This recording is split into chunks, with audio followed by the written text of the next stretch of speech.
Okay, live again for the third night in a row. And once again, I probably could have shaved, but I doubt that any of you out there, really care about that. So, just kind of a recap of what we talked about over the last couple of nights.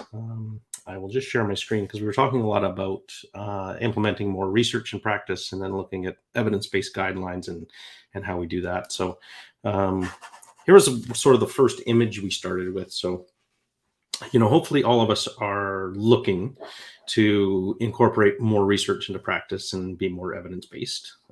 So just as a start, and we kind of use the analogy here that it looks like a little bit of a mountain when you're trying to incorporate more research and think about all the stuff you have to read and everything that you have to do in order to do that. So if you just start with what you're really good at now, and then the evidence shows us that if we do what our patients like, we're probably going to have some good outcomes. And then we just start using a little bit of research. So let's just say look at an article a week or something like that to start implementing into your practice. So then, sorry, I just got to change images here. So then we're going to look at, once we get more comfortable with that, then that mountain is going to sort of invert and become a bit more of a funnel where we're starting to implement more research, and we're still doing what our patients like, but that's going to change a little bit because as we start to incorporate more research, the information that we give them is going to change. And then you're going to continue to do what you're really good at, but the things that you're dang good at are going to change a little bit because the research is going to inform you, which is going to change your practice. So we're going to base more things on what the research tells us, which I think is a very good thing. And then we talked about, sorry, I just got to switch here again. We talked about when we get more into clinical practice guidelines. So when that happens, we've gone to the point of incorporating more research, doing what our patient likes, all those wonderful things. And then we're going to look at clinical practice guidelines. And in clinical practice guidelines, usually the best recommendations are that we use some reassurance, some education, some movement, and of course, some massage. So we need to have all of those things in practice. But, with each person that comes in to see you, your clinical decision making is going to tailor when you use the education, when you use the movement, and when you use massage. And we're likely always going to use massage because that's why our patients are there, because they love to come in and get some treatment. But those other things are really important. And there might be a day where you have just a treatment session that's just strictly massage. But then some other days it might be a little bit of education and maybe 10 or 15 minutes of movement and then some massage, or vice versa.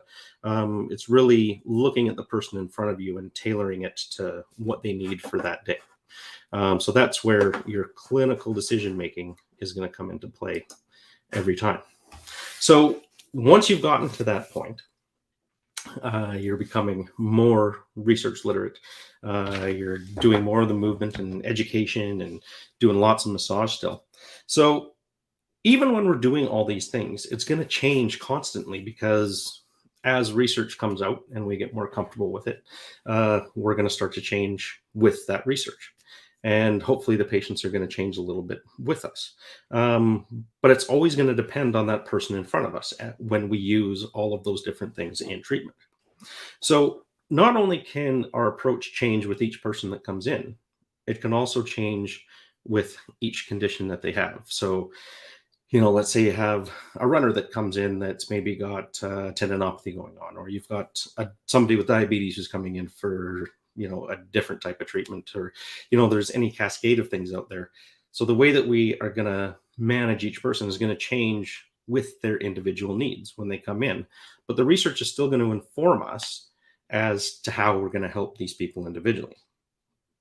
So this can get tough because as research comes out, we might start to feel like we're not quite up to date, and that's where it can get really difficult, because if we're constantly thinking that we have to read new research, which is important, it can feel like this daunting task where you're just constantly chasing after the new information that's coming out.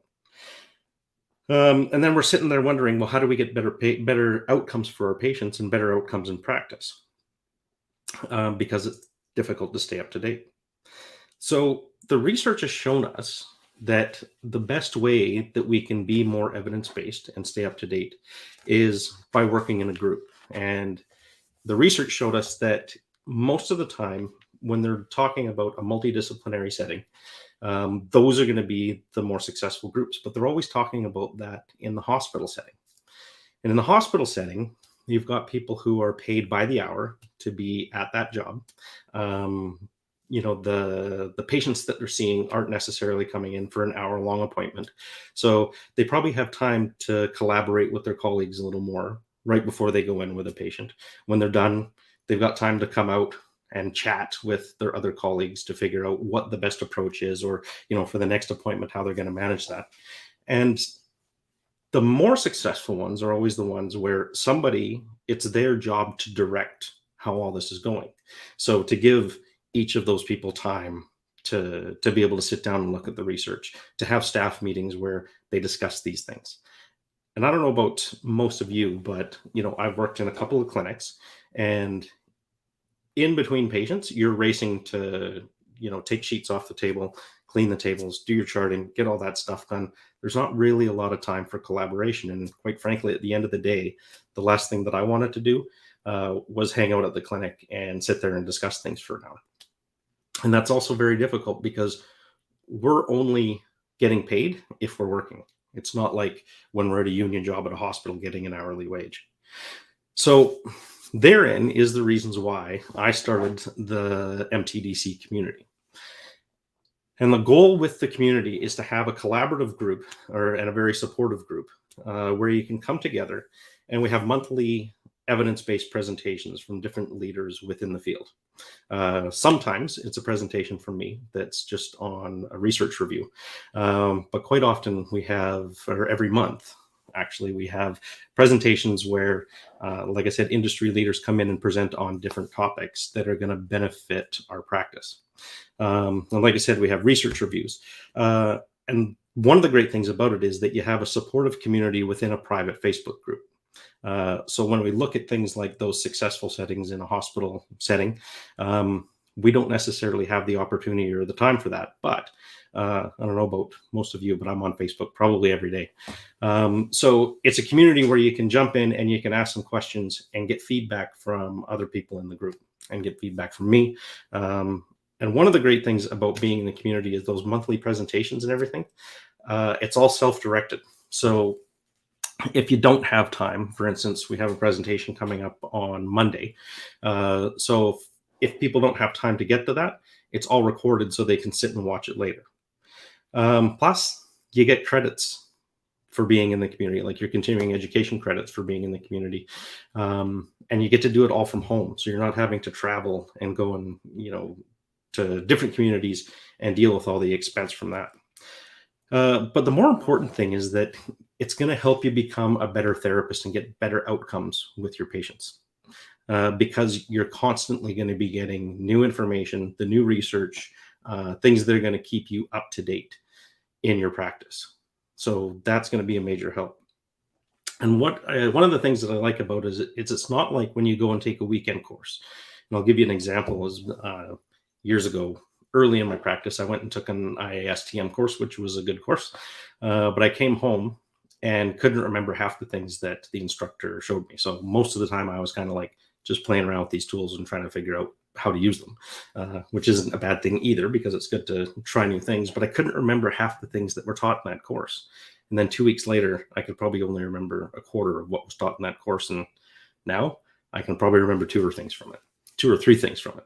So one of the good things about having a monthly membership community is that if you forget things, the recordings of the presentations are always there, so you can go back and refresh yourself on them. So one of the great things with it is that, let's just say that you have somebody who comes in who has a concussion, and there's a video there, which there is, to understand how to better help that person. But say you don't see somebody who had a concussion for another year, and then somebody books in and that's the reason they're coming in. You can hop back in and go and watch that video and refresh yourself on what the best practice guidelines are in order to help that person that's coming in. So that's one of the great things, is that if you forget something about it, you can always come back to it and watch it later, so that you have more access to different ways in order to help your people that are coming in. So we're launching the membership over the next couple of weeks. You're probably going to see some posts on the page about it. If you're a subscriber to the email list, you're going to get emails about it. But the biggest thing that we want to do is try to help as many massage therapists as we can, not only to save them time and money with their continuing education, but to help them month in, month out with their practice, so that they can be more successful in practice. No doubt most of you are probably very successful in practice and have a full schedule of patients that come in to see you. But what we want to do is start to change it so that all of us are becoming more evidence-based and incorporating more research into our practice, so that eventually when you've got those people coming in, it becomes natural that you're doing all of those wonderful evidence-based things that the new research is showing us, because we're going to provide you with all that information. Okay, so you're probably going to be seeing more of me over the next week and a half, 2 weeks or so. But we'd love to have you come in and join us, and we'll see you next time when we do the next Facebook Live, because there's going to be a bunch more. All right, good night.